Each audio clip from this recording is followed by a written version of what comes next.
of our competitive games, the ones that we've been casting and watching lately since DAC, since the patch, since the change to his ultimate, in which now you have about a 16-second-ish downtime, even with Octarine Core on your ultimate. It just gives such a bigger window to actually punish and kill this guy. So I do agree that if there's any team that's going to pick it, it's going to be OG. So they love these illusion heroes, right? They always try and use them to give themselves vision. And when you're playing with a Bat Rider and a Monkey King, they're already swimming in vision. If they have any more, it's going to be not only very difficult for you to achieve things with your clockwork, it's going to be hard to try and block these vision kind of advantages out from OG when they're coming in with these big lassos on you. And speaking of lassos, another fantastic combination in the silencer. Yeah. Very used to seeing that, where we just global silence lasso in, and there's nothing you can do even if you do pick some of those counters like the Venge, who is still left in for SG if they need it. Yeah, that is definitely an option for them.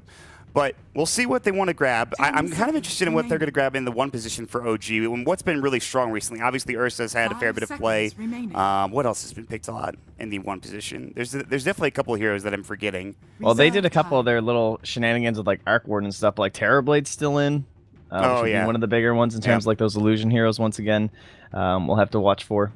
I would also be wondering about maybe a Rubik here too. I mean, you don't really want to reveal any of your other cores this early. More than likely, you could just pick him up now. He's a great counter to the Clockwork. You can steal Freezing Field very easily from Crystal Maiden in team fights. This is something we talked about in our last couple of games, like how Rubik is such a pretty common hero for OG, and the fact that if it's not going to be taken out in the second banning phase, there's a good chance that OG will pick it up. So there's a lot of potential here in this game, especially against the CM as you were mentioning. So we'll see. We'll see what they want to go for here. 1 minute left to reserve time.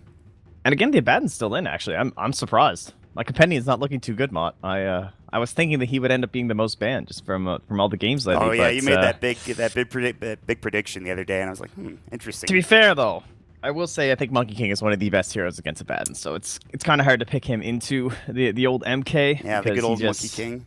Like, how many supports can solo zone Abaddon? There's not very many. No, not a lot. Definitely not a lot. Monkey King's one of them.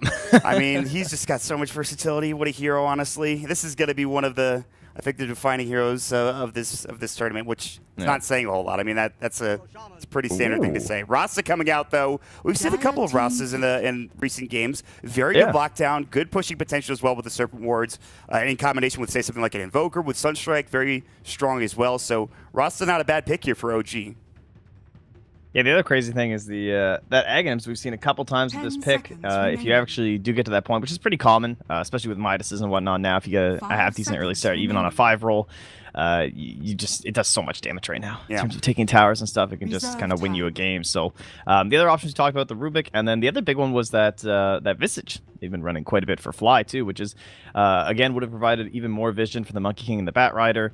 And instead, it's kind of showing that maybe they're more concerned about some solid lockdown, depending on what SG want to bring out here. They tend to go with like the wilder mids, right, in the South American scene. Those TAs and Storm Spirits are very common, so those sort of heroes, you're always happy to have a Shadow Shaman versus them. Sure. But we will get an Enigma now, so another good hero up against the Monkey King, and just generally solid push and control, and again, one of the more favorite heroes here for OG themselves. Now, we've seen Enigma a ton in the off-lane position as of recently, especially for OG in the past couple of tournaments, but it is going to be with a Clockwork on top of it, so more than likely going to be an Enigma 4 position, Trent, or will we see that support Clockwork that we don't see too often? Yeah, I think it's going to be support Clock and offlane Enigma. Okay. That would be the most likely thing here. So, again, I think it makes sense against one Monkey King still left in the draft, so I'm willing to... There he is. There he is. You said it for a reason. You talked about it, man. Well, especially the Shadow Shaman, too, right? When it comes to the whole idea of quick push and whatnot, Arc Warden, he is a weird dude. He's very weird. Definitely the least understood hero in terms of competitive Dota. I don't think there's any question there. Like, against pro players and analysts, I mean, the last time, I think it was DAC got picked, and they're just like, started asking questions to each other on the panel. It's just like, I don't know. Like, no one knows that much about this guy. We were lucky enough to witness an Arc Warden game played by Empire's Chappie, and they came back in that game. And I got to say, that was terrifying. Magnetic Field is actually insane for high ground defense. You just drop 2 right near your tower, and good luck taking it. They even had a sniper blinking away, and they're just like, well, I guess we can't do anything. I guess we're just going to have to try to win a fight or something. I don't know. They eventually couldn't. They took the tier 3 tower. They got the racks, but they took so long. It was just ridiculous to play up against this Arc Warden. He has plenty of damage from his nukes. He also has obviously very good right-click damage. His attack range is insane later on if you get like Hurricane Pike and then you get the attack range down too. He's a lot of fun to watch, though. I'm a big fan, but I think a lot of it, Trent, does come down to his potentially his landing phase and getting that Midas early on. Would probably be his most vulnerable part too. So if they want to pressure in here, I mean, Shadow Shaman pretty weak in terms of dual lanes and tri lanes. Like, one of his stuns requires him to just stand still. So not exactly the most solid stuff when you're in those earlier engagements. So if you really do want to protect this guy coming up into the Midas, then Monkey King's probably just gonna have to be putting more of his time towards the Arc Warden rather than the mid lane. So we'll keep an eye on him. I'm sure Jerax knows quite a bit about his rotations here, so not too much of a concern. As we just look for a Ana hero here to round things out up against a Slark from SG eSports. Again, another one of those more common heroes for the South American scene. Yeah, that is it definitely is a go-to. It's interesting. I've heard a lot that he's been playing a lot of Jug. He's been playing a lot of Luna recently for HFN, but it is going to be the Slark this game, along with the Enigma CM, so they have some pretty good control. Pretty good AoE damage as well. This Arc Warden can easily get picked off if it's not his Tempest double. We'll see what's going to happen here. Last couple of bans, it is the Ember Spirit ban from OG, a fair ban against SG Esports as they're looking for the mid currently. And SG, well, they're going to have to ban a mid as well, and we'll see what they want to go for. Probably Invoker. Yeah, I was thinking that too. That's what I would ban, I would say. Pretty common OG hero. Something they're very familiar with. I believe that's what they ran the last time they ran TA. But actually, they'll take out the TA themselves. Yeah, they're not going to go for it, which I think is kind of interesting. To hear they've been playing a lot on ADR. But we'll see what they go for. Not a whole lot of reserve time here. Both teams taking all the time in the world they need to make sure they've got this correct. So we're going to get into our last picks here. So Invoker is available, as you mentioned, for OG. Plenty of, in terms of the early game with Exhort and Sunstrike, you have the Shackles, as we mentioned. You have Batrider Lasso, even the Stun, the Boundless Strike from Monkey King is pretty good too. So, but overall, a lot of control. It's going to be the Puck for SG Esports, though, so even more control and lockdown ready to go. And then the Faceless Void, there it is for OG. Woo! Wow. Okay, yeah. OG are bringing out the strats early on here, it would seem. So that's interesting. Let's go. Looking forward to this. But they're not hiding anything. They're like, let's go for Arc Warden, Faceless Void right from the get-go. We'll see if this sets a trend, man. I don't know. I'm excited. I think SG has a very standard lineup. It could work very well, other than maybe the support Clockwork, if that's the way that it's going to go. But what a draft coming out from OG, man. This is looking pretty fun to watch already in the first game. Yeah, I'm racking my brain here, but I can definitely not recall Ana ever playing Batrider. So I'm not sure if that's what's going on here. It could be, yeah. Well, we'll have to find out. It was definitely Noto who played the Arc Warden the last time too, as well, in terms of like a laning situation here. So this is pretty crazy. But the Enigma, Faceless Void, they're pretty good friends, right? Double bubble strats. Very familiar stuff here, but they'll be up against each other this time.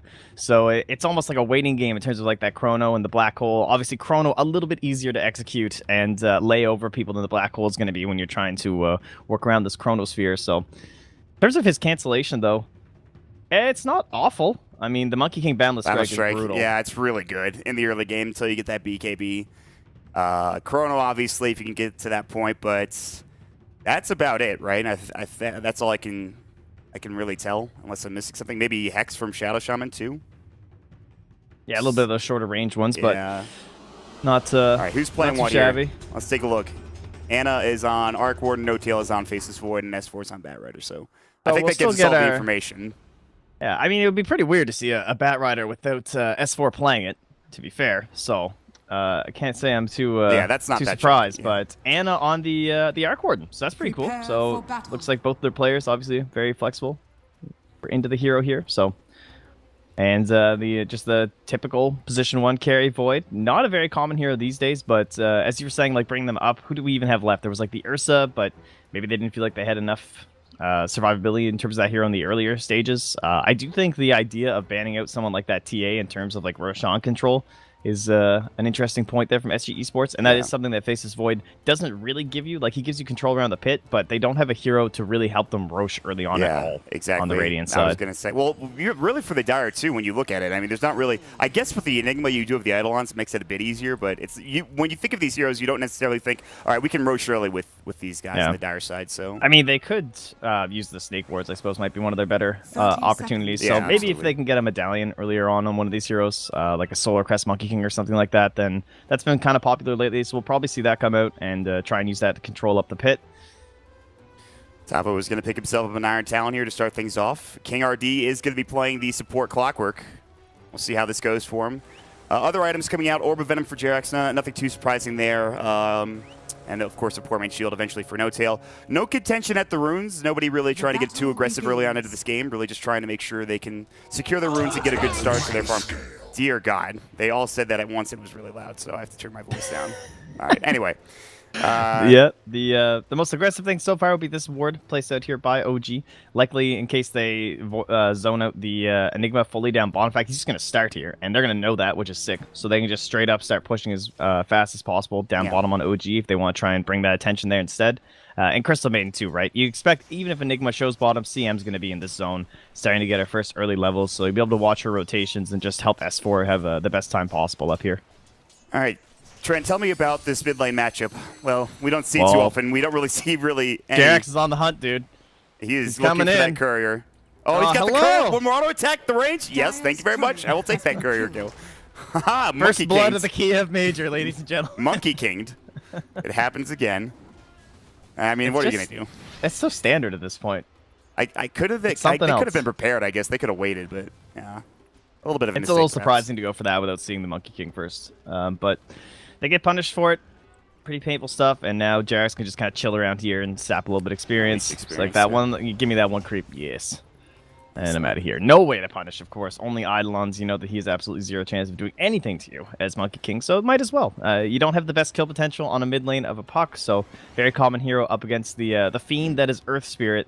So Monkey King has to find these other heroes to go for. Frostbite. They have the battery assault as well. I don't know if they can get this kill. S4 is pretty tanky at this point. Are they going to dive this? It looks like they will. He has the sound, but they won't be able to get it off. King RD will secure himself first blood and walk his way all the way around, back up towards that top lane. So S4 getting punished a little early on here.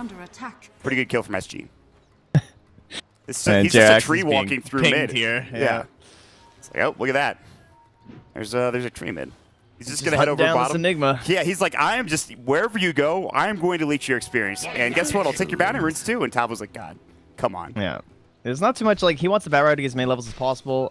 Again, Puck, like, one of the most common reasons we even see this hero is to counter out these 4 roamers. So, the only option really is to hunt this guy down. Oh, they're going for it. Oh, they missed the jump. Tavo still might be okay. Fly has a haste rune, though. He's picked up. He hasn't skilled anything yet. He's level 2. He can hold the points. Instead, they're going to chase after Jerax. King RD coming in. Battery assault's available, but again, it's so hard to chase this guy down. Just jumps into a tree, forces out a couple of rotations. And he leaves top, which means Jerax is making some space here.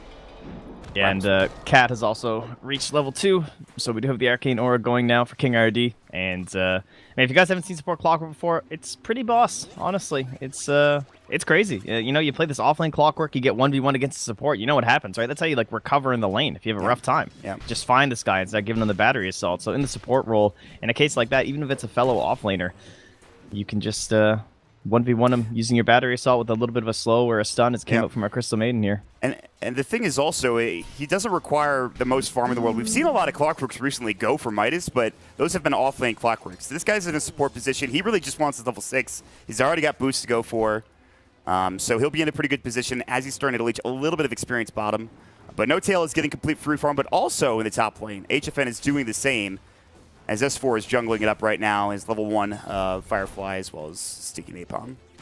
Oh. Yeah, and that means through the first 3.5 minutes here in terms of like game time, then we're pretty well even across the board. No serious discrepancies amongst the lanes, really. Maybe the biggest part would be the Bat Rider versus the Enigma. So Enigma's just getting a little bit more farm due to the death there on S4, but he's catch up now. Get himself some Firefly plays over here in the jungle. Now just finishing things off with the Napalm, but it's going to be another full minute before he gets his camps back, so he'll have to figure out something else to do after this bounty run. Yeah. We'll see what where they head here, and really who makes the first move. I mean, in terms of pressure for SG, I believe you probably wait for your Shadow Blade or whatever item you're going to pick up for your Slark. I don't know who makes that first rotation early on in this game. Like, when do we see a smoke, Trent? Yeah, you really hope, if you're on SG, you hope they dive one of these side lanes, so 40R can go for a TP and just do that classic puck play. and just TP in, orb, ulti. It's such a good controlling ultimate in the early game with the Dream Coil. It really helps set up into like Black Hole or even just Crystal Maiden getting close. You think about the support Clockwork too. Cogs will come out. They have Frostbite ready. Spark Wraith will come through. The Illusion Orb jumping, Waiting Rift. They should get the kill and they'll find it. Shackle's a little bit too late. Fly now taking a lot of damage. They're going to come in. S4 still getting battery assaults. They're still going for the last couple of moments. Frostbite will come out. Good Ether Shock. A lot of damage, but S4 getting turned on. Illusion Orb perfectly done from ADR. Finds himself the kill. And meanwhile, Monkey King's going to come in, but he doesn't have the Boundless Strike. Can't find a stun. He already used his Primal Spring, and now he's going to try to go on Cat. Can they get this? The Shrine will come out. He wants this kill in ADR. He's going to jaunt through. The Shrine will come in. The Waiting Rift. An excellent play from ADR. He finds himself a double kill. Goes down south. Illusion Orbs north, and then boom. Picks up a kill. Perfectly done there. Oh, it's pretty hard to pass that up as JerAx, but he's maybe a little bit under-leveled, still level 2, so it's hard to finish that one out when you don't have the Boundless Strike. I think maybe he's counting on getting one of those quick right-clicks in to then get the Boundless Strike and perhaps pick up a couple more, so it was a big play off for it, and now it's No-Tail. Yeah. He's still really holding this time walk. Cogburn coming out. He'll time walk to the north. Frostbite's not going to be there in time. Maybe Cat didn't get there. He's just he went to the south instead. He couldn't quite find that Frostbite. Would have been a perfect kill for them. Still, they forced out the TP, a little bit of damage dealt to No-Tail in the meantime, and back to farming we go. Yeah, a bit of a heartbreaker there for SG Esports, but still 4-0 for them. Not the start I think people were expecting here. Bottom tower is under attack. Don't think it's time to get too nervous yet if you're an OG fan, though. Pretty good middle game to late game kind of lineup I as hear well. they're a pretty good team, Oh, too. yeah. I think I've heard some things. Did you see like the chart that Gorgon posted in terms of like top gold sharing and kill participation? Yeah, I think both of them were OG, I believe. Interestingly enough, SG, out of all teams in this tournament, they give the most to their carry. I think it's like more than 30% gold sharing goes to HFN, I believe. It's so classic South American Dota. It really is, yeah, you're right. Yeah. Illusion Orb coming out, good Clockwork rotation, but Anna, he does have his rain traps. Cogburn will come through, Fly was getting ready, throw us an Ether Shock just for good measure onto ADR, and that'll end any sort of aggression coming in. So just kind of back and forth action. Looking at the net worth, though, as expected, Slark has had utter free farm top lane, and guess what? No-Tail has that as well, so they've both got free farm. Puck is a little bit higher than Anna, about 600 net worth or so, but still very even game. And remember, you have to remember that Monkey King is still very good in the mid to late game. If you can find that Bash or Echo Saber, whatever you want to pick up, you get your Wukong's command. Still a very good hero for those team fights. Look at the vision pressure they're putting on right now. Yeah, Ward dropped here. Ward dropped here. They have Ward such dropped here. good vision, this Radiant team. Like, rather than letting this puck rotate, and they just smoked right into that ward. Smoke? He walked here. They must have seen it. Yeah, and the puck was under this ward over here as well and got smoked through the tree line, so they 100% know this is happening. It is a hasted puck coming, though, so it might catch S4 still off guard. I don't think is ready for this. They missed the pounce coming out. He'll break the Dream Coil, but might not be able to make it anyways. Let's get the Firefly up and going. The ownage call from SG Esports at 7.5 minutes into the game. Pretty good start so far, but like you said, a lot of good vision for OG here, Trent. That's the thing, though. Like, everything's happening where they don't have this vision, though. If they can keep trying to like focus down this tower, maybe that's what it seems, right? This vision seems to suggest that's what they want to do. But Chrono top, they're thinking about it. Yeah, pounce away. Dark Pact as well. No-Tail decides not to go for it. If they had Jingu, maybe, but JerAx not stacked up yet. Oh my God, Cat might die here. Oh, that Tempest Double almost killed him. It's a scary thing. Going up against the Tempest Double as a CM. Meanwhile, KingRD is very deep. Good cog push where the Primal Spring was going to land. Can he TP out? No-Tail, again, he does have Chronosphere, and KingRD realizes this. So I imagine he'll probably just die for his sins here. Taunting away while this is all happening. And Tavo finds a kill bottom on Fly. I was not expecting it. Battery still to come out. They are still chasing this man.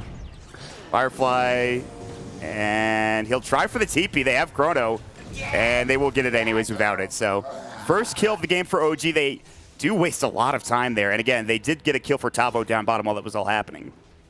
And they put the kill onto JerAx, so that really helps him get back in this one. They also put the XP at 113, but it's 300 gold. Black Hole's available. Is he going to go for this? I think he might. He's thinking about it still. The Eidolon's not doing enough yet. Always. Cat's going to come in with the Crystal Nova. He's so close. They'll find it. The Frostbite is there. And they'll find Fly again. Another big pick there from SG. And by the way, Trent, Drums of Endurance being built for this Enigma, which I think is a pretty good early game sort of item if they want to start knocking these towers down. Yeah, that is a quick push strat coming out there. And yeah, he has the full bracer flying out already. So Can be a little bit tankier. Dire's middle tower Pops that is into under his backpack, attack. get that extra regen here on the shrine, but they want to kind of race down OG, get as much pressure as possible. Again, like Eric Warden, he needs that Midas, and he's still not that close. So he's just gonna be farming away the whole time. Shadow Shaman pretty weak in these earlier stages as well. Still sitting on just level 3. Definitely the biggest discrepancy here is those levels on these supports too. Like this Clockwork's owning, he's almost level 5. CM's already level 5 with a little bit of some greedier play in the jungle. It is a 4,000 experience advantage for SG early on in this game. HFN is a bit deep. He will back up one away. By the way, his Shadow Blade is very close to completion, and when that happens, they're really going to start moving around the map, Trent.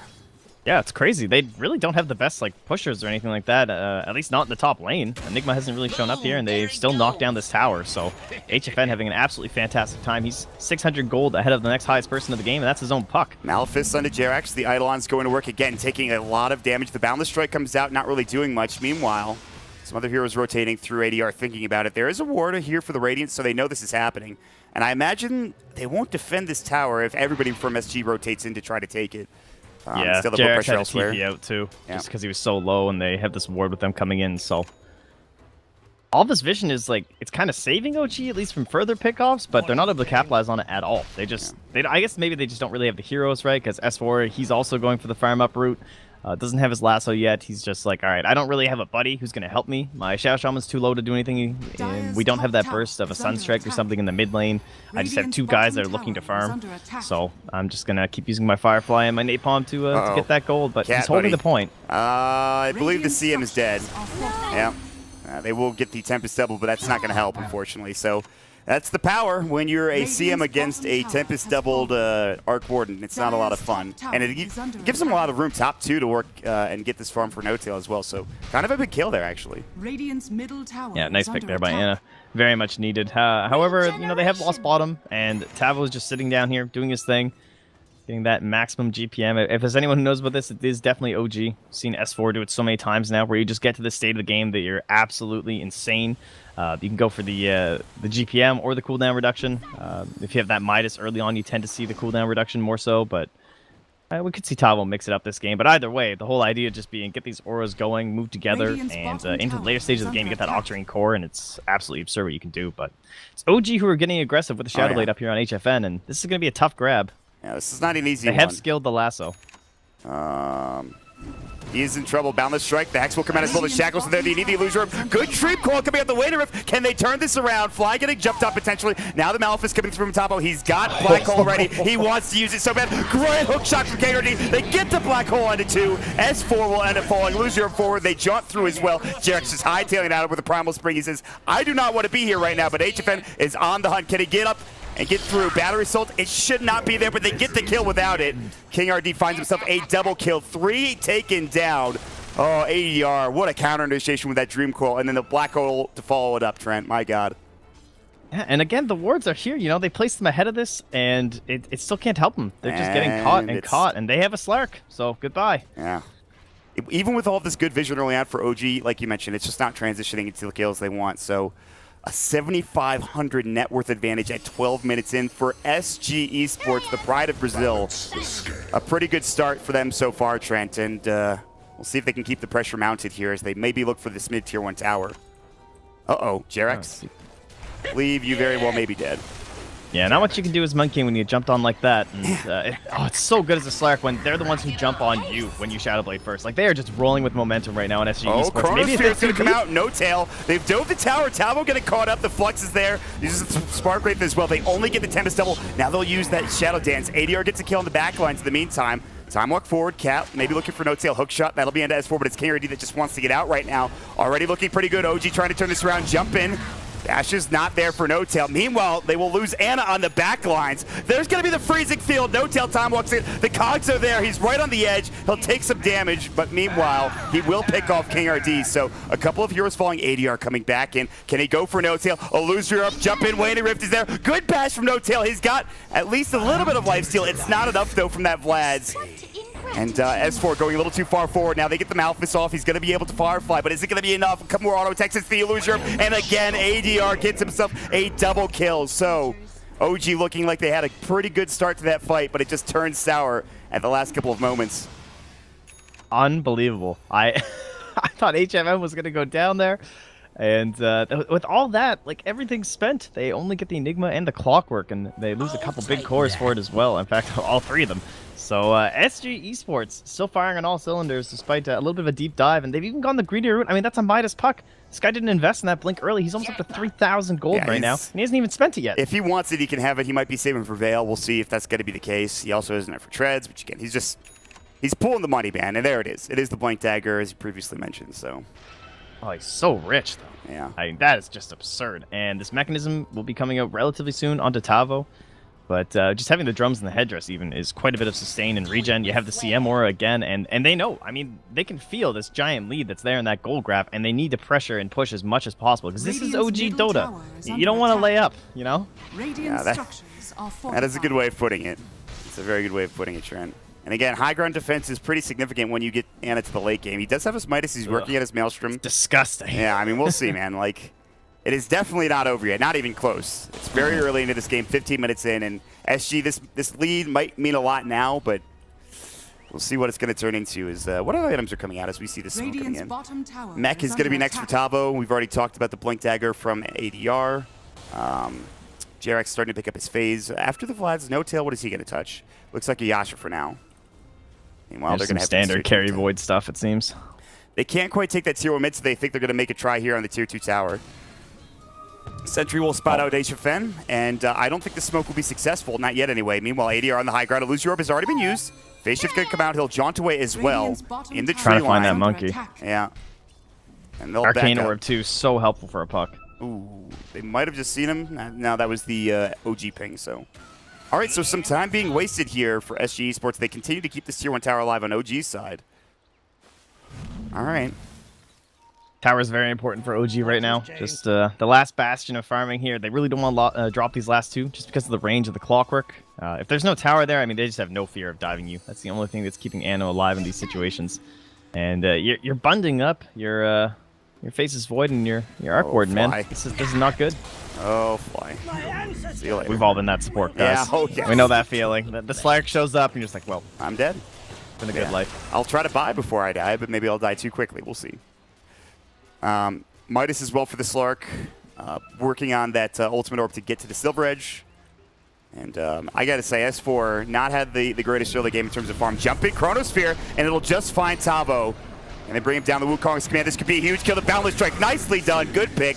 OG will finally get a hero, but they're going to try to counter-initiate. Hook shot comes in under No Tail. The Cog push is there. They've got the pounce up as well. No Tail in trouble. Nice silence. The silence is there. The magnetic field is not doing enough. Carradine getting pushed back. They drop the Serpent Wards, and they've got the Hex up as Shackles as well onto HFN. He'll pop the Shadow Dance. He wants Jerax. He's got the pounce. It's 3 dead on SG. OG with a great turnaround. Spark Wraith coming through. He's got Silver Edge in 1. There's the Primal Spring. He'll turn on to Jerax, get the kill, and try to get out, but it's the Ether Shock that cleans it up. So a counter initiation that is botched by SG Esports. What a turnaround fight from OG, and it's as you expect, I think, Trent. Yeah, that's about a 2,500 net worth swing. Now, I guess SG Esports, they haven't gone all in, right? They've gone back and purchased these Midases for the Slark, like post Shadowblade, and then grabbing that one first off for the Puck 2. So going like later and later, at least that's going to be helping them. But at the same time, of course, losing all these fights is going to be dropping you so much in momentum. And that's 3,100 damage done by the Arc Warden in that fight recap. He did as much damage as the entirety of SG Esports in that engagement. So even with just this Midas and the Maelstrom, it's absolutely absurd how much Anna can put out here.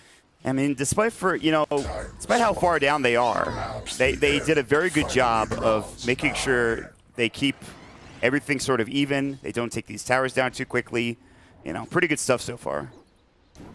It's actually crazy to see the fact that they're still holding this tier 1 tower, but that comes back to, I guess, the idea that they don't have too much tower push on the Dire side. They have the Enigma, but Tavo hasn't really had a chance to set up there because they do have very good wave clear on the Radiant side, at least in terms of like distance too. Just being able to use like Shao Shaman is pretty good in terms of supports. Now that he's got a couple levels stacked on him. I mean, that was the first time we got to see the wards come out. Very helpful to try and bring down HFM. And just the range of this Arc Warden too can, of course, safely push waves with the Tempest double.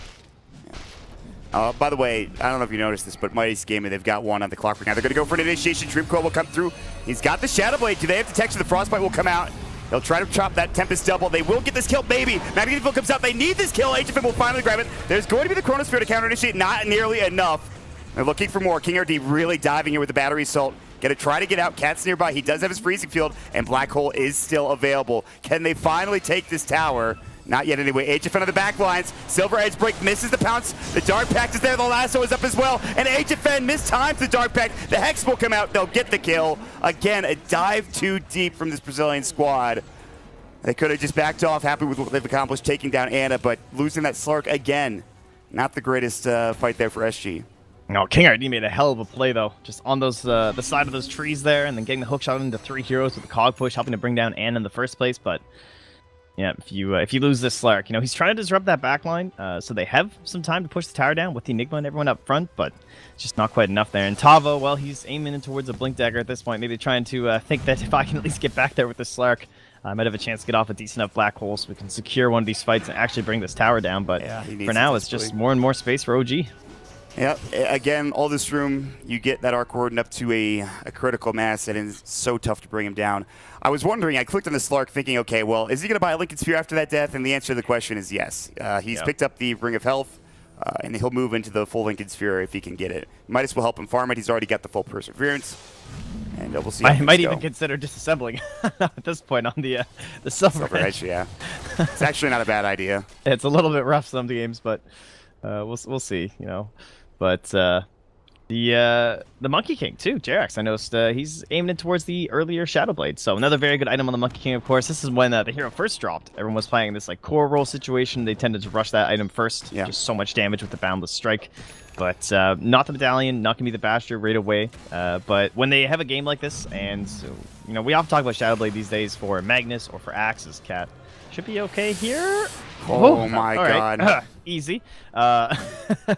But whenever someone's trying to outsplit push you and stuff, the Shadow Blade's the best item, right? The Blink Daggers, a lot of times heroes have time to react to that, depending if you're like a Puck or something like that. But when you're coming out of a Shadow Blade, it's not nearly as easy to avoid those initiations. It's going to get a bit tricky here for SG. They will be on the receiving end of a Smoke of Deceit gank if they keep walking mid and they aren't careful. HFN's up in the front lines right now. A couple of sentries placed down for the raiding team. OG not making any too sudden movements here. Flies Quite up, the bait. ready to go. Yeah, they're thinking about it pretty heavily right now. Both teams, in fact. Oh, no tail. That's That's his way he's not popped though, but it's close. Up on the high ground. Yeah, they're fully committed at this point. No wards to spot out the Dire yet, but there are some pings coming in from ADR. It seems that he knows this location, or at least he has an idea about it. Yeah, Cat is pinging it like crazy. The Eidolons came through, and now they'll see over. no tail. There's a ward there, by the way, for the Dire team. Flare over at Roche, so... A bit of dodge. wasted time for both teams, though. Like, Yeah. they're all just standing by on SG eSports anyway, so... Bounty Rune, some Midasing. Oh, actually, just going to skip right over. That is Tempest Tempest double. double, so... Bring it down real quick, but it actually will go down to duration. HFN's starting to split up the map as well for this team. He's getting very close to his Lincoln Sphere, about 1,000 away.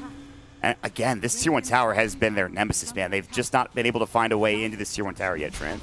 Yeah, and this is the problem of not having someone that can do Roche, because you have all this advantage, but you don't have anything to do right now. You're just like ramming your head against a brick wall, because you're like, well, we could kill them mid.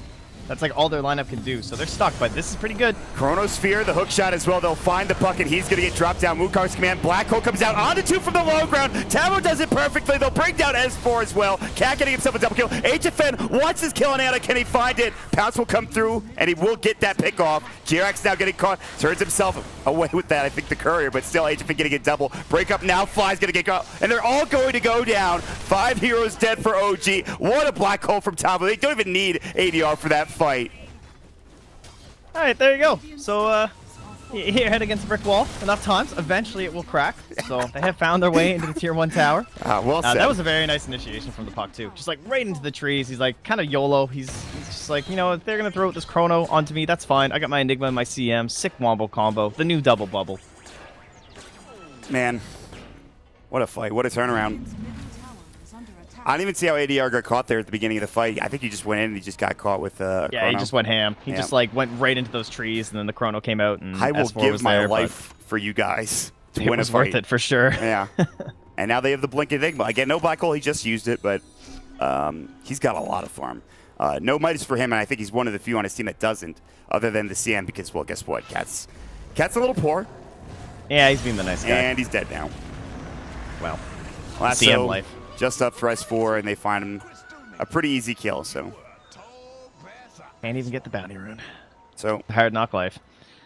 all right, Davo does have his blink up now, and that was without it in the last fight, so certainly very impressive from him. Expect some more big black holes, and he's only keep the black hole level 1, so it's kind of the standard black hole stuff, but soon it shall be maxed out here.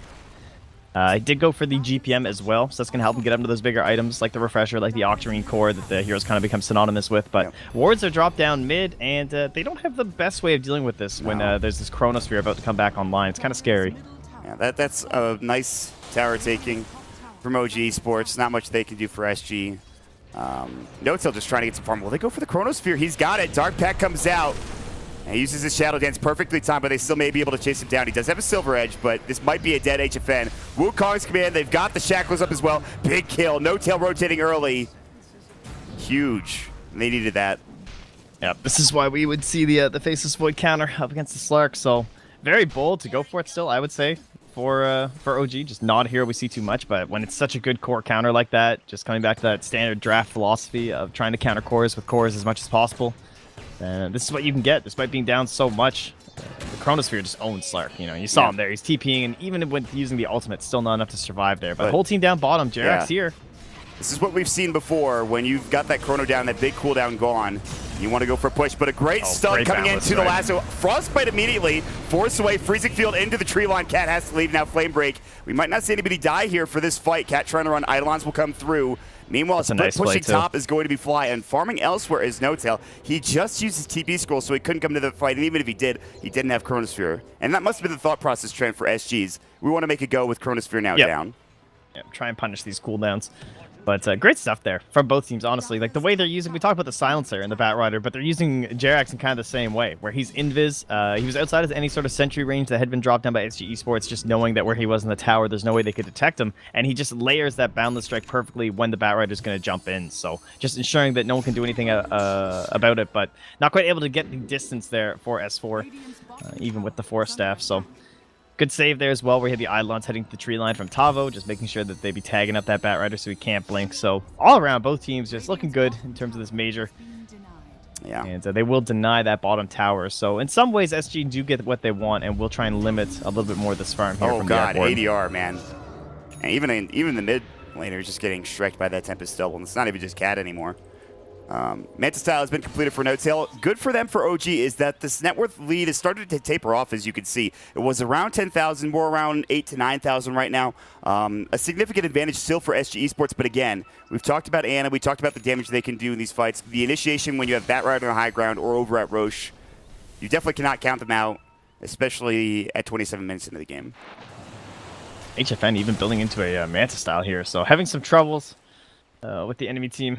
I mean, a couple different reasons, I'm sure. Just probably mostly time dilation. He doesn't have a purge left for that. That can put you in some pretty big trouble. This is not a common pickup. You do not see this very often for Slarks. Yeah. Not generally tells you he's not having a very fun time. No.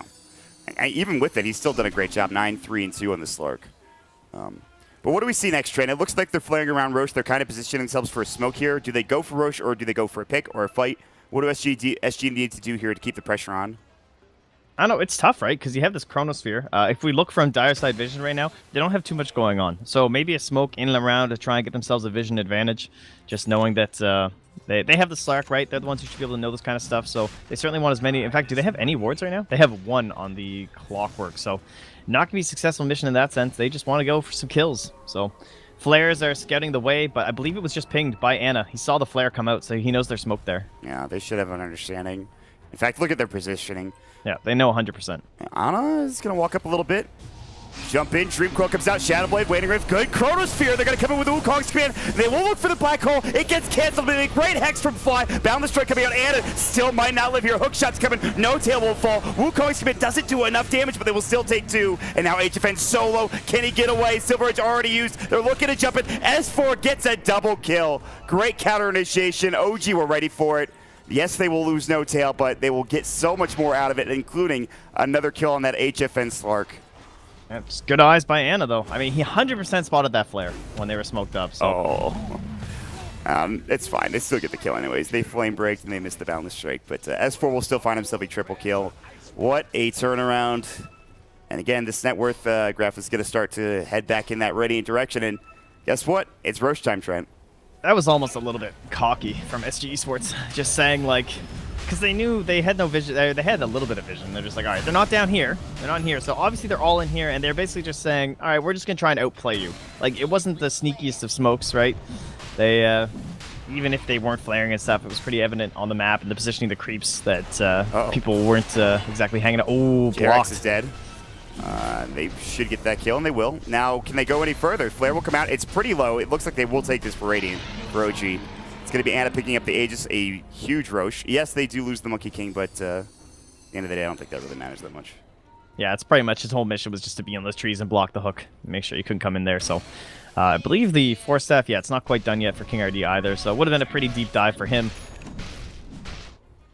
But it's that brick wall, man. That's all that was down bottom. They have nothing else to do with this lineup. They have a Slark and a Puck. And going later, like, these heroes can do some pretty cool stuff, right? You get into these bigger talents. You have this illusory orb distance, which can be very helpful in these situations against games like Arc Warden and Naga Siren, where with your bots you can move everywhere around the map instantaneously. Like, it's absolutely absurd. As much as I love that GPM talent, I definitely concede how good the the speed is. We've seen it a handful of times, and it's pretty damn good. I think we saw it in that last series with Edinburgh, like we were talking about earlier, where we saw that Arc Warden. But I do think that you're right. Illusory Orb is going to be the go-to for ADR this game. So yeah, we'll have to see. I mean, if you need that Scythe or something, or if there's some other items that he feels that they need too much for the team, he might still go for it. So we'll have to find out. I do think King RD's Force Staff is probably the next biggest item for them. I mean, the Black Hole for Tavo as well. Certainly be very helpful for them as long as he can avoid out that Chrono. But there's our Manta Style now done. And it's OG. We're getting a little bit aggressive. Scan is successful. So they'll spot out that there's someone moving this direction or this direction. They're not sure which one, so they'll have to approach with caution. But with the orb coming out, they know 100%. No, Time walks up. They just won't go for it now. They don't know who's up here, whether everyone is or not. There's no vision for the raiding team. Even with that Roche fight, they still haven't been able to take complete map control back yet. It's going to take them a little while. But they do have the Aegis, and they have King RD's gem, too, on S4, so that's huge. Yeah, that is big. I didn't know they picked that up. All right. I believe Puck had it and dropped it in that last engagement. That's pretty good.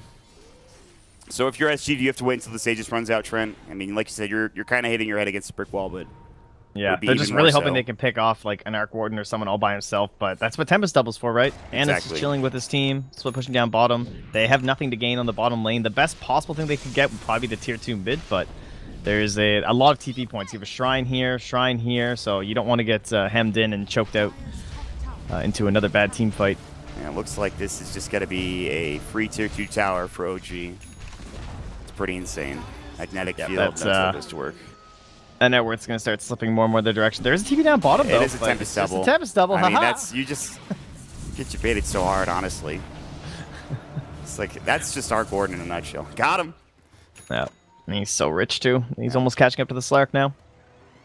Yeah, he really is. So, and not having the best start, but again, Arc Wardens, that's to be expected. And turning around, being involved in some pretty big fights. No-Tail having some huge Chronospheres. It's really just a combination. And again, it's what you expect from OG. It's the team play. The the Monkey King. It's time, ladies and gentlemen. Ooh. Welcome to the team fight, hero. Yeah. Get ready to get bashed. Hope you enjoy. This is the true new double bubble. This I am down with. Chronosphere and this thing, like, he just Chrono and his Chrono's ending, going to the Wukong's command. People won't even be able to move. Looks like SG forced to play a bit more passive now, as to be expected. Aegis should be about like a minute left. Minute and a half, minute and 40 seconds actually. They have a long time with this Aegis to work with. So they can try to take another tower, and they will do just that. They will head down to the bottom tier 1 tower. Not much damage taken, but they can take this very quickly, as with an Arc Warden, it's pretty easy to do. So Silverhead just picked up Mjolnir and the Hurricane Pike. Did he go for the attack range? He actually went for the cooldown reduction, which I'm a total fan of when you have Tempest Double and all of your really good abilities. Magnetic Field is pretty good as well, so. All right, man. And Midas, of course. Oh, yeah. Yeah, you're the most important cooldown reduction in Dota 2. Sorry, you're right. Come on, gotta get that. How could I forget? Money. Well, we'll see. You know, as this game starts to shift the other way, OG starts coming into more of an even state. What kind of issues could they potentially face in terms of building hitting? Obviously, they have Arc Warden, so not quite as poor as the Dire side has it. Just going to use this Tempest Double to be more of like a slow burn, where they just keep going. But they do have pretty good reach on SG Esports, right? They have this Puck, they have the Blink on the Enigma, they have the Clockwork, even Slark to some extent, going through the backline with the Shadow Blade and whatnot. So they still have to be very cautious on the side of OG, because this could get turned around on them. and just make sure that they're never too clumped up. Yeah. Group, make sure they're vigilant with S4. It is still very even at this point in time. We'll see if they go for a defense here. KRD's clockwork hooks have been pretty damn good so far. By Jerax. Jerax is way up front. He can go right in with that Wukong's command if he wants to. And his Tempest Double will do the same. And they'll start going to work in this Tier 1 tower, and it looks like it will fall. The glyph has already been used, and Anna will secure himself the last hit. Meanwhile, a smoke up for SG Esports, though. And ADR staying around. He doesn't actually get hit up with the smoke, and they might try to bait this. OG's still here with Anna and Jerax.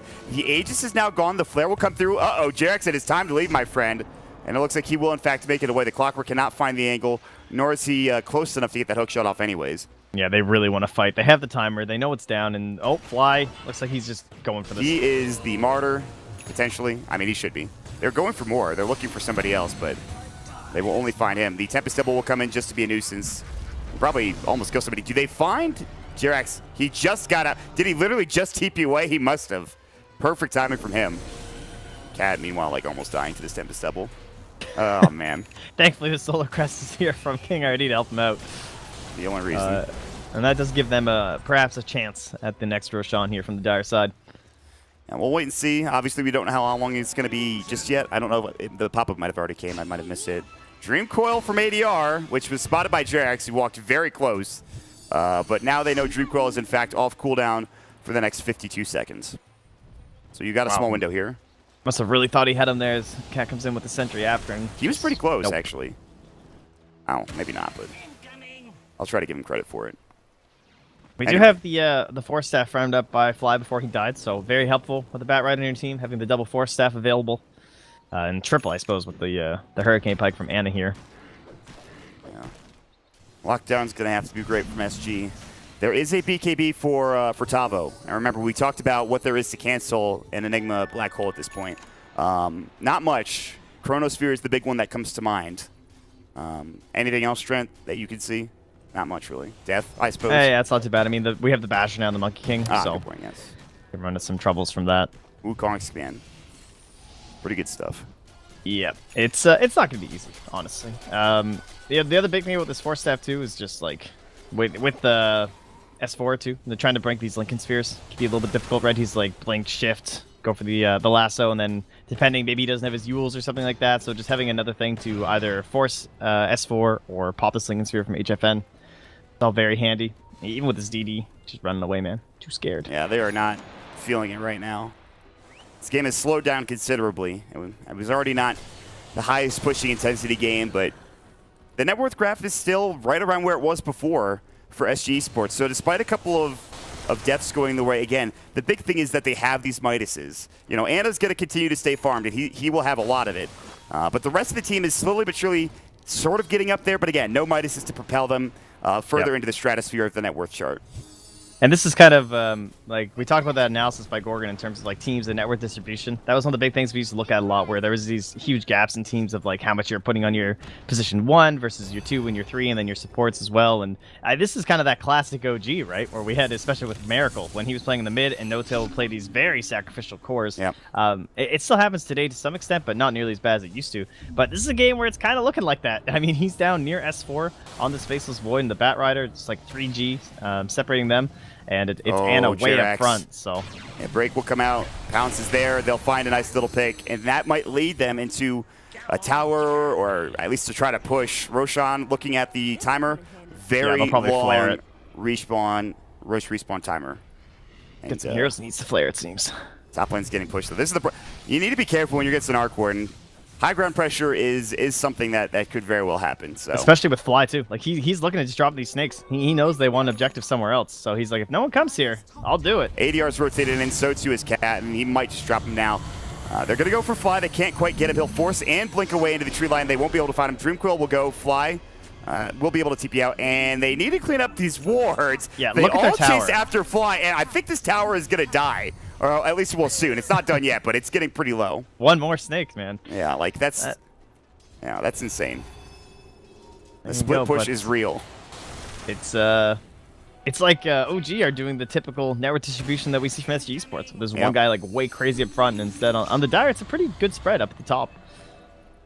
And this Tempest Devil is becoming a significant problem. It already has been, but I think it's really, I don't know. You just have to wait for Roche. What do you do here? Yeah, you definitely do. I mean, they're starting to scale out. They're throwing in the Slark Mantas, just putting them in the pit every once in a while to check it out. They have Clockwork. They can just keep flaring. And it's not going to be an easy fight. Again, they have the Solar Crest now, but Roche is a little bit tougher here, so it's going to require HFN being in the pit for sure. And probably 40R. Maybe they can throw a Midnight Pulse from Tavo, but he really wants to save that for the fight itself. Yeah, he wants to be outside to actually initiate too, to come in with that Blink Dagger. So it's a very risky maneuver for them. They pretty much need a kill on someone other than Jerax to actually go for this. We'll find out when that Roche contention will happen. You can already see sort of the Radiant moving over there, S4 sort of in position, respawning in about 20 to 30 seconds or so. Just trying to keep bottom pushed in, at least keep one of the lanes pushed in for SG Sports. You know, deal with the other lanes that are getting pushed in by the Tempest double, but do your best to keep the lanes pushed out. So I imagine we'll see smoke in the near future. We should have one for each team. Right now, looks like just Jerax has one, as far as I can tell. At least bought. Such a weird game, dude. It really... Well, I think any game with an Arcor is a weird game, to be fair. Yeah, it's crazy just like, because the item build on No Tail 2 where he has this Mantis Fusel, they're going to know he's in one of these trees because of the Slark vision, but... Yeah, they don't have vision, though, unfortunately. The Flare? Nope. Shadow Man, Blade. they found everything except this... he's the gem, but they don't have the vision. No. They just needed a Flare, and he used it already. King. But, oh, if you Midnight Pulse there. Ooh. I don't think they saw him. Zavo? Maybe they did see him. No, man, this Arc Warden, it's coming in. It's got the Chrysalis. Oh, Give me a hero. Break. No, Cat's like, please, no. Not again. At least he's the Ghost Scepter, so. All right. They're trying to get the one hit. It's like, I need to get out. Derek's going to punish this. Oh, yeah, he wants to so bad. He's diving deep for it. Wukong's command. Stun. Really? That's just rude. He might not even get this. Steals will come out. ADR gets bashed, but as soon as he goes in, gets bashed again for good measure. And Dream Coil comes out. Team? Hello? Yeah, I don't know what's going on here. This is interesting. Waning Rift coming through. Jerax is going to go down. Frostbite comes out. That was something. I don't know what that was. All right, Jerax is clowning. He's losing it. Like, you know, this is that game where it's like 90 minutes in and you're playing this garbage support. Like, he's a monkey. He wants to fight and kill people, and his whole team is just like, well, I need more farm on this Arc Warden, guys. So, not the best here. Honestly, I'd rather kill, like... I mean, it's still better than killing Shadow Shaman, I suppose, if you want to go for Roche, but they don't have to worry about the Wukong's command, but they're still S4. Yeah, there's Lasso, there's Chronosphere, there is the Serpent Wards as well, so still a lot of danger. Flame Break coming in, Roche at about half HP. Jerax in 22 seconds will be respawning. Doesn't have buyback.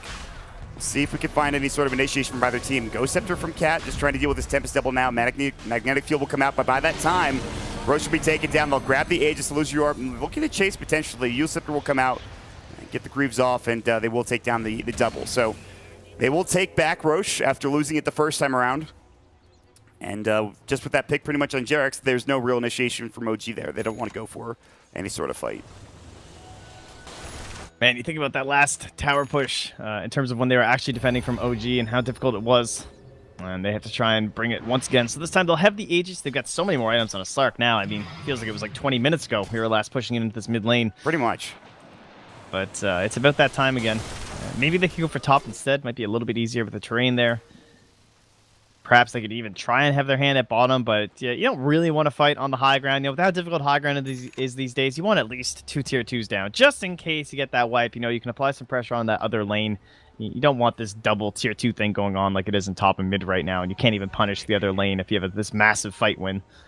You know, you want to put some sort of threat into OG. He went 420 gold per minute. Dank. We, again... We're in. We're unexpected, but it certainly is good. I mean... I'm just going to look at this guy. Let me just look at his money right now. Yeah, it's pretty insane. It is pretty nuts. Crazy. So again, we talked about it. Like, he already has the bots, so he has that global movement. I do really think, you know, I think it is pretty good to go for the Luchi Rub, I won't lie, but I think I'm always been a big fan of the gold myself. So he's going for the Scythe. He, of course, has the new change now in the newer patches where you can buy moon shards. I mean, that's not the worst thing to think about in consideration of that GPM talent. Refresher Orb, very good. Can upgrade his Midas and his Yule slot, probably. Going to come in, Diffusal Blade onto HFN, jump in, Lasso will come through. He does have Aegis, now he's going to get Bloodthorned up as well. And he might actually live. The Manta comes out, the Shadow Dance, the Guardian Greaves will be there. But that is the threat If you get a lasso off, that is the threat. If that's any other hero besides Slark, you're going to die.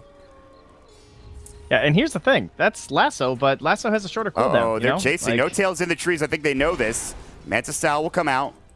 I'll send the illusions in instead. Bouncing away, Tempest Double doing some work. Meanwhile, top lane, ADR is clearing it out. Kiridi pops the Ghost Scepter, not looking to go too far forward. And again, we've sort of reached that stalemate. Yeah, with S4 getting into level 20, he's going to have the 15 cooldown reduction. So the lasso just a little bit easier and easier. And if you're forcing a Shadow Dance every time, it doesn't matter. Because by the time he comes back to Shadow Dance, which he's going to need if he wants to reach high ground, Lasso's going to be back up. And we can just keep doing the same song and dance. And eventually, I'm betting on the Bloodthorn, to be honest. Yeah, not the Shadow Shadow Dance. Yeah, I will agree with you. What you're saying, though, Trent, is this game will never end. That's what you're saying. Pretty much. Fly's trying to do a sneaky play again here. Where, this wave seems rather close to your tower. It'd be a shame if some snakes suddenly appeared. ADR's and, here, though. Destroyed it. Meanwhile, HFN's mid, Boundless Strike coming out. He will break the Lincoln Sphere coming out. Now he forces himself away. Bloodthorn to come through. Dark packed it off and see him get out as well, doing a minimal amount of damage to this tier 3 tower. Meanwhile, Fly almost getting chased down up the top lane by ADR, but instead he'll be able to make it away. No Serpent Wards dropped yet. He still has them for an inevitable fight if he wants to go for it. Tempest Double used, and Slark again taking a boatload of damage. Jesus. Okay. Back up. So rich, he's an MKB in his backpack, guys. This guy's feeling it right now. Yeah, it's pretty good. HFN is indeed feeling himself. Oh, he found Fly top. Is he dead, is the question. Absolutely, 100%. Time to bots bottom. Yep. That perfect pick. Very well done. Fly can't buy back. Yeah. So, he'll have snakes ready for this fight. They really want to hold this. Age is still up for at least another minute or so, probably 2. Boundless Strike comes out. Good Dream Coil to come through. Wukong's command to cover the retreat. Flare out. S4 getting a little low. They have the hook shot if they need it. Now Wukong's command is down, so if they want to go for something, they can. Observer Ward gets some vision, but S4 trying to at least D-ward the tier 3 tower. Bash comes out. The lasso is there. He still does have that Aegis. Yule Scepter onto the Tempest Double. They do have Chronosphere if they want to use it just for the scale, but can they get the tower in the meantime? No Tail will they go for it? Absolutely. They should get this kill. They drop the supports. Hook shot into the Tempest Double. Not enough. They will find the kill. What a stun! 3-man Cogs comes out from King OD. Not really anticipated. The freezing field. Cat actually doing some serious work on the back end. Tavo going to get Yule's up. ADR trying to turn this around. They have Black Hole, but he's already used his BKB, and Tavo's going to get turned on and just gets brought down by No Tool. Picks himself up a double kill. ADR now getting chased down as well, and they're going to get all 5 of these heroes, Trent, potentially. Can ADR get out is the question. He'll blink himself away. Illusion Orb coming through as well, and it looks like he might actually be able to escape. He still has some work to be done in terms of making it out, but it looks like he will be fine here momentarily. But again, though... Yeah. Wow. Not the 3-man cogs you're generally looking for. And now they're coming up top, and that was all the Tempest Double. Like, they can't reach this Slark. He gets pulled in that deep, and all these Force Staffs are just propelling S4 towards the fountain. And even with Blink Daggers, he saw the Enigma. He's like, well, what am I going to do? Like, you are so far away, dude. I cannot help you. And they couldn't even kill the towers because this Tempest Double's just sitting there in the magnetic field, wailing away on top of them. Yep. It's what we talked about in the draft. The magnetic field is so good. Malphus to come out. They will almost take the tier 3 tower, and they might be successful as well. Jerax standing on the low ground. Boundless Strike. Good phase shift to come through. The Wukong's command getting canceled. They won't take the tier 3, not yet anyway. There are still 3 heroes top. Meanwhile, No Tail trying to deal with bottom. Push that in. Mid also will take some damage as well. It just feels like SG, they have like a 15,000 net worth advantage, man, but... They were so close. Yeah, so close to that bottom grab on that tower, and everything was going down. It was starting to look perfect, but all that was left was that Chrono, and just so important up against the Slark. So they thought they had it, man. If there was just like a Lotus Orb maybe on the Dire, if they could get up into that perhaps next to the clock. Oh yeah, he actually queued up on the Clockwork, so makes sense. Certainly the item we see these days when it comes to pushing towers. And Tempest Double, just, what do you do, man? This guy just shows up and kills your buildings. First team to take a tier 3 here. And immediately pinged on the shrine. Yep, from time No to Tail. go, boys. Let's get Come it along, up. lads. Let's take this shrine down. No Tail just There's going to work at nothing it. you can do. Yeah, I don't think they want to fight into this. Or they'll throw some illusions coming out. There will be some rotations over from SG. There is a war to scout this out, by the way. And again, like I said, even though there's a pretty much a drastic net worth advantage, or at least there was for SG, it kind of feels like they're behind right now, especially after that fight. You know what I mean in terms of momentum. Yeah. No, definitely. Oh, and, all right. That was a quick grab down bottom, so let's see them before the Okay, he did buy back, so you have 80 seconds without the Shadow Shaman. So at least there's no Serpent Wards and a little bit less lockdown. Something to keep in mind. I don't know what they can get done with it, though. Roche only again. Roche was up. Man, refresh your puck. I like that a lot. He has Scythe, so double Shivas, double Scythe, double Yules if he wants it, double Dreamcoil. Obviously, all of his abilities, everything. I don't need to go over. You guys understand. I don't need to tell you. You're all competent Dota 2 players, I'm sure. Let me explain one of the most basic mechanics in the game. Anyway. Even all these items and spells, you get them twice. It's amazing. It's a little late here, Trent. I'm a He bit misses silly. on the hook shot here. Does he have X? No, I don't they'll believe just find he a does, Tempest right? double. It's still pretty No. short cooldown, although. Yeah, it's 30 not too seconds. shabby. They really want this tier 2 tower. They will find it. At least with the creep wave, they're not going to be able to take it themselves. But tower will go down, and that's what you're talking about. You would prefer to have the mid tier 2 tower instead of the off lane one because they're not connected. I don't know if that makes any sense. Yes and no. When you're sieging, it can be nice to have the two like this. If you're just like all on one end, but at the same time, now there is like that split push option where like puck could be up here just clearing this wave, and you're all down bottom. You got to draw on the map, man. It's tough for me to see where you're drawing. Oh yeah, over here. You know, you can be pushing there, and you can be pushing down here, and like you can't cover both as easily as if you can cover these two. All right. I kind of knew what you were talking about, but I got you. It's for the viewers. For the people. Wink.